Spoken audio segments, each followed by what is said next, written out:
really serious patient to ultrasound. Had a lot of adipose tissue internally. All right, here we go, dog. Whoa, is this my intestines? Cool. I don't really know what I'm looking at. Don't put that on YouTube. Say, I don't know what I'm looking at. Well, I don't know human ultrasound. Intestines or your intestines. Those look like intestines to me. Got some Ingesta? The doctor's in the house. Damn, we got like gas. Free Chipotle. Should I leave my kitties in the bed? Yeah. I think I need more, I think I need more gel. One moment, please. Adam sees this, he's gonna yell at me. Yeah. Oh, maybe it's fine. Sorry, Adam. You're not straight Natty. Yeah, the time that I was had a kidney infection.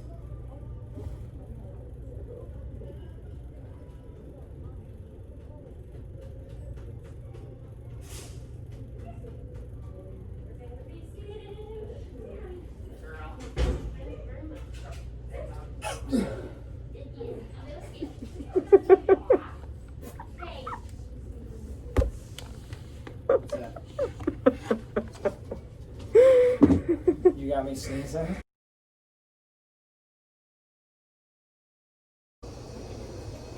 Lights, camera, action. All right, okay. So we're reviewing my first month. 6 feet. 6 feet. German. Yeah. Okay. All right. What do you think about me?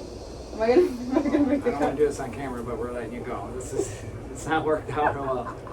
Looking for a new job if anyone No, so honestly, we've talked in depth today. I mean, I'm really happy. I mean, remember, the first month where we typically struggle is confidence. Yeah. Confidence, normally I'm sitting there trying to feed you cases to help build your confidence with clientele. You're intimidated by the client. So on, you're not, I mean, you're in there. I think you're enjoying the bodying part, which is where you succeed. That's phase 2, 3, where you start to get comfortable with the owner, and then the medicine starts to come a little bit easier. Did I tell you how I called a client's dog a dingleberry in the room though? It's good. It's knucklehead, dingleberries. It's what But it's people cool want. when you do. You don't say dingleberry, but you know, you have your nicknames. And this dog was being mouthy, and I was like, come out from under there, dingleberry. And I was like, oh my god. That's another term for turd. You know that, right?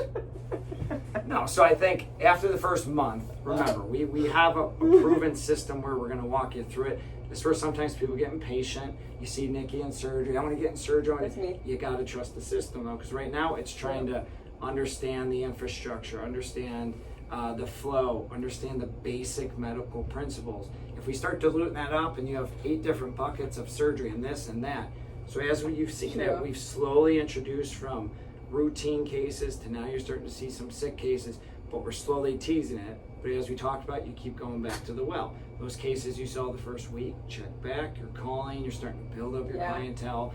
And what you're going to see is every single week, you're starting to build and get a little bit more confident. What we don't want is comfort, where you just status quo, I get it, I got it all figured out. But we also don't want fear, where it's too many challenges and then you start to coil back. So it's slow doses where we're setting you up for success. No, that's true. We're trying to give you some easy wins, but then we're going to keep challenging and challenge. So every week, behind the scenes, we're going to strategically challenge you. So the hand-holding, spoon-feeding, as you've seen, it's backed off a little bit. Now it's a little bit more, Oh, for sure. see what you can get away with, and you make some of your own decisions. Yeah. Right? And you have been. Yeah, because like Monday, I know you were here for a minute, but then you actually weren't working.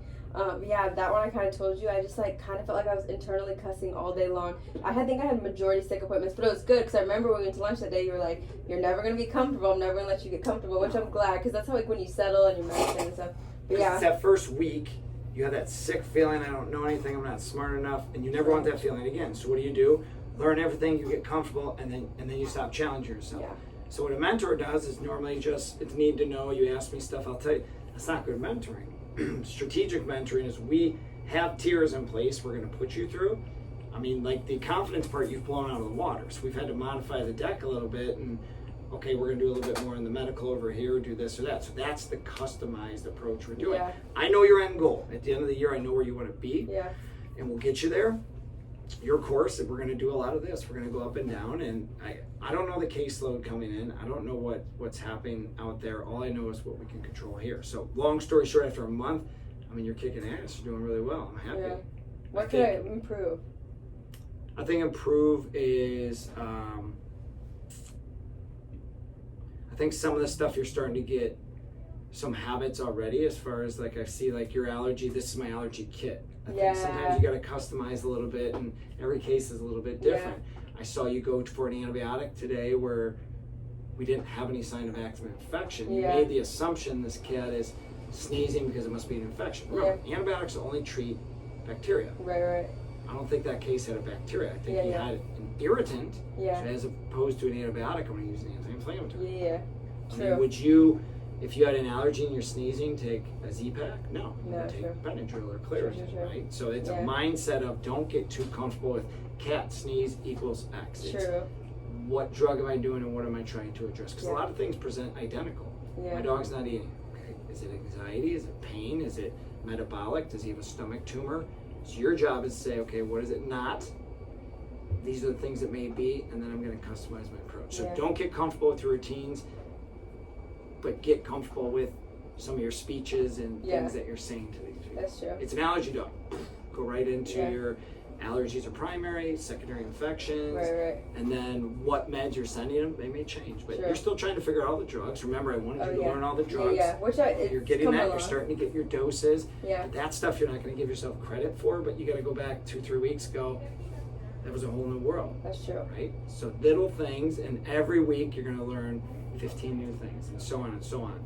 But unlike NAVLE, where we're studying and you're just going to memorize, you got to keep going back to the well and go, what did I learn the first week? Okay, I'm going to keep doing that. I learned that I got to follow up with clients. Keep doing it. The second week, I really learned the infrastructure and how to interact with the kid. Okay, and then every week, it's keep perfecting those things to the point by the end of the year, it's going to be, you don't see yourself compared to classmates right now, but some of your classmates may be, first week I cut a GDV and I'm an ER shift, which is great, but it's uncontrolled chaos, right? It's not a systematic learning mechanism, as opposed to I'm just fielding a bunch of cases and I'm seeing some cool stuff, but did I learn stuff the appropriate way? And there's no one shoe fits all. I'm just saying our approach is going to be more of a customized, I'm going to get you where you want to go.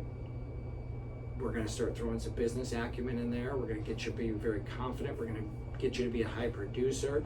We're going to get you to be a very competent veterinarian. Okay. And that's where we're at. Yeah, that's what I was thinking. So after a month, pretty darn happy. No, I like it because it's like you said, like sprinkling in. So I'm like building upon it. I don't feel like it's like too chaotic for me. Now, when you get to the point where I got this all figured out, then we're not doing it. Yeah. Because we're never want to get to that point. True. It's constant. God, they're a pain in my ass. They're constantly challenging and setting up new things or little tests to see what I'm doing here and there. But it's all for your benefit. True. We want to see you fail. We want to see you make a decision and you screw it up. I mean, that's for your benefit. Yeah.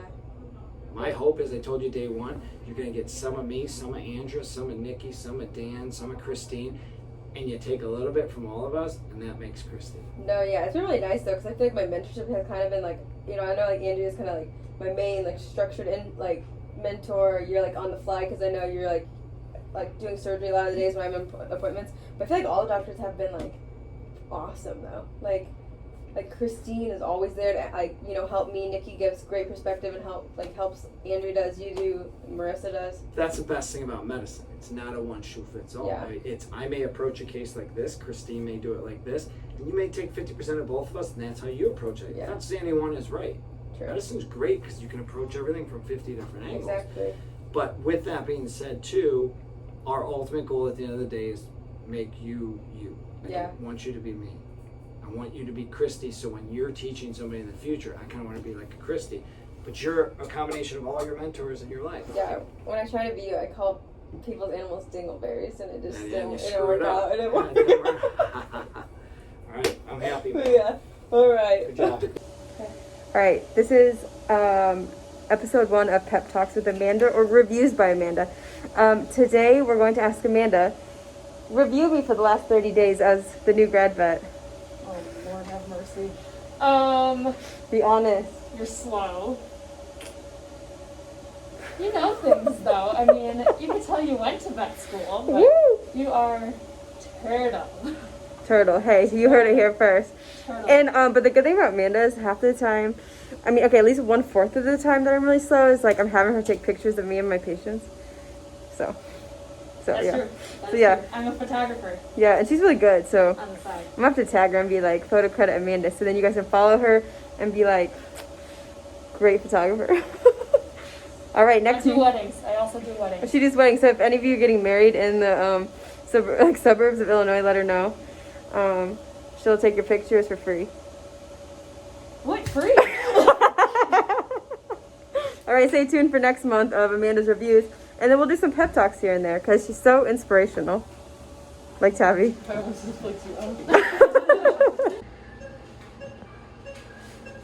much adipose tissue. You know, we. So look, there's my Taco Bell. This is how us new grads practice ultrasound. Dr. Shiloh and Dr. Christie.